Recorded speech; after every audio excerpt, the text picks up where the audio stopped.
Hello everybody and welcome back. And now in the previous videos we have seen some of the post-exploitation modules that we can run against the target.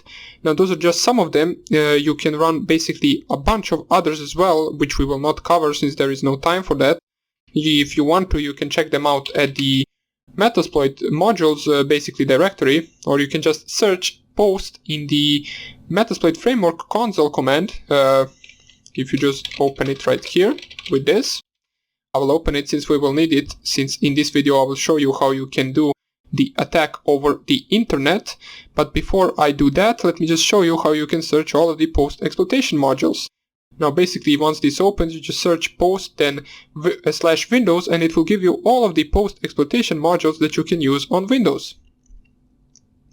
So just type here search post/Windows and it should print out all of the, let me just zoom it out once again, all of the modules that you can use on the Windows. These are all post-exploitation modules, as it says right here with post, and you can use them if you want to. For example, this could be interesting to you if you wanted to check out the USB history. So we, for example, know that the USB that we plugged in before should appear in there. Now I don't have a session open, so I won't be running that exploit, but you can check it out if you wanted to.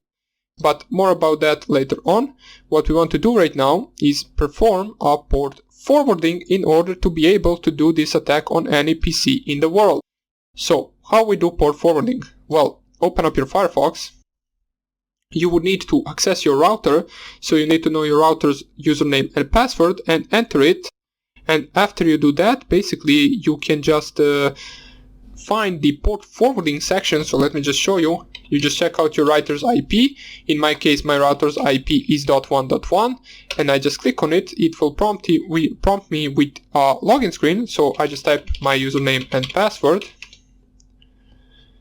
We do not want to save it. And now, since everyone's router is different, what you want to find in your router is basically the port forwarding section. Now I'm not even sure where is it in my, it should be somewhere in the, not wireless, it could be on the NAT. So NAT port forwarding, I found mine. And here you have a set of rules that you want to specify in order to perform a port forwarding. So rule index, not really that important. Application, not important. What is important is the, well, this isn't really, no, not this thing. The protocol under that is important. So you want to send TCP right here. The start port number you want to set to the port that you want to forward. So let's say we want to forward 55555 and port number should also be 55555. Local IP address is the IP address of your Kali Linux machine, which currently, if I run ifconfig, is the dot, let me just find it, is .1.4. So we just type here your local IP address, you check it out with the ifconfig command, and then you specify it in the local IP address. Then the start port local can also be 55555, since these are the same options as well as the previous ones, which are the start and the end port. So once you select the port number that you want to port forward on your local machine and the IP address of your local machine, as we can see right here, what you want to click on is submit, or basically whatever it says for you. So once we submit, we can see that right now I successfully made a port forward for this IP address on this port, which is good. Right now that we port forwarded, the only thing you want to do right now, which is different from the previous attacks, is basically change the IP address of the local host in the MSF Venom payload creation into the global IP address, or basically into your public IP address right here. So if you just type here, what is my IP? My IP.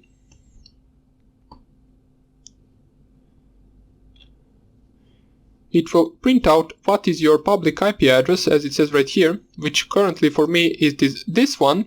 And only thing you need to do is specify in your payload creation under, instead of the lhost to be your local IP address, which is .1.4, you want to specify this IP address right here. So let me show you how to do that. If you just go right here,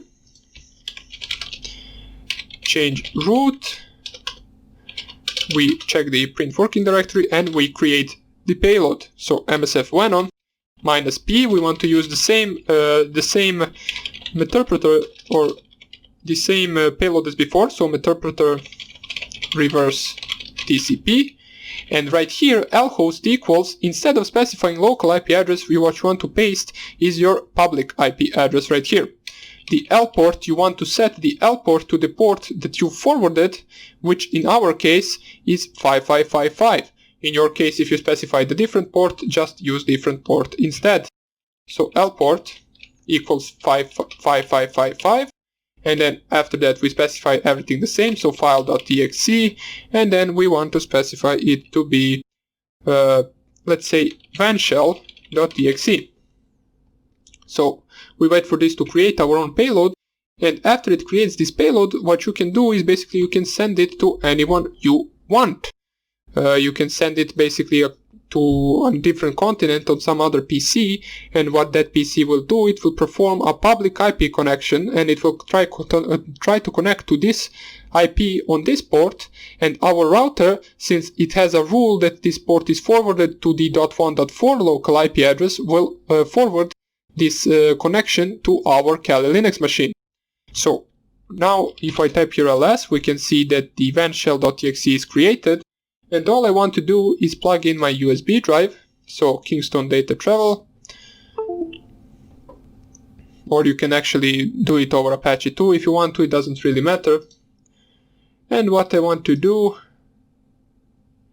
is copy vanshell.exe, vanshell.exe into, well, let me just do it like this, so since I need to specify it in a regular terminal. So what I want to do is basically copy vanshell.exe into my USB drive. You can do it manually, or you can do it with the command like this. And now we have our vanshell here. So after we do that, we just turn off the USB drive, we unmount it, we also uncheck it right here, so it goes to connect to our Windows 10 machine. And after that, what we want to do, let me just see if it will pop up right here, or I have to re-plug it in. So let me just do it like this.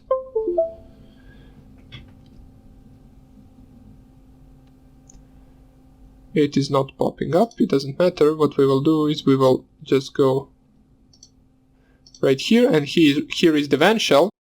I put it on my desktop. And what I want to do is basically specify a listener right now, same as before. So we use exploit multi-handler, set payload to be the Windows 64-bit Meterpreter, reverse TCP. Now I'm going over this fast since I already covered it. Oops, I made a typo, so Meterpreter. And now show options, we can see everything is set except lhost, so set lhost to be your local IP address right here. And what you want to do is just type your exploit jz, it will run it in the background, and if we run this right here, you will see that in a few seconds we will get a reverse shell back.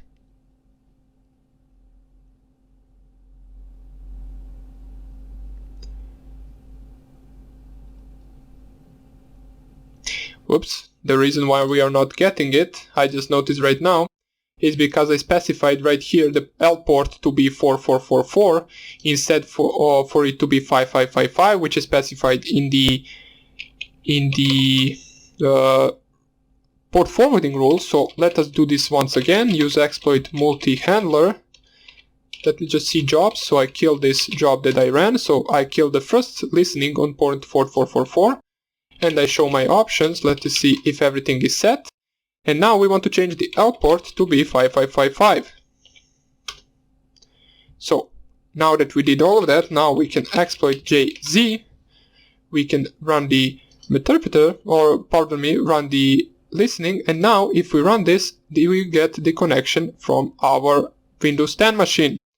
And now this will work for any machine on the world. in the world. So basically, wherever that machine is, it will be able to connect to you, since we port forwarded our port to router, and we can see right now we are not even getting the connection from a local IP, we are getting connection from the public IP.